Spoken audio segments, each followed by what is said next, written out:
Hi! Nandito na naman kayo sa aking channel. Ako nga pala si Axel. Kumusta na? Magandang umaga sa inyong lahat. So ngayong araw na to ay tuturuan ko kayo kung ano ang anong mga dapat nating malaman. Ngayon ay alam nyo ba kung ano yung pinakamasarap na pagkain? Ito ay tinatawag na mango float. Ito ay dessert nating mga Pilipino sa mga ibang bansa. So ngayon ay alam nyo ba ang kasabihan kung saan nagsimula ang mango float, mga karatutat? Ngayon ay tuturuan ko kayo kung bakit ito tinawag na mango float. Kasi ito ay mangga. Ayan, mangga nga. Dahil yan po ay mango. Dahil yan po ay nagsimula sa salitang mango. Mag-shoutout ka muna. Shoutout! Ayan. So ngayon mga karatatat, ito po ay tinawag na mango float dahil sa kangki-akibat ito ay nakita ng mga tao na nasa tubig. Ayan.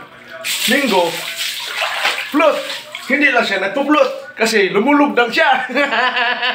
At yun lang po ang ating kaalaman sa araw na to. Paalam hanggang sa muli mga bata.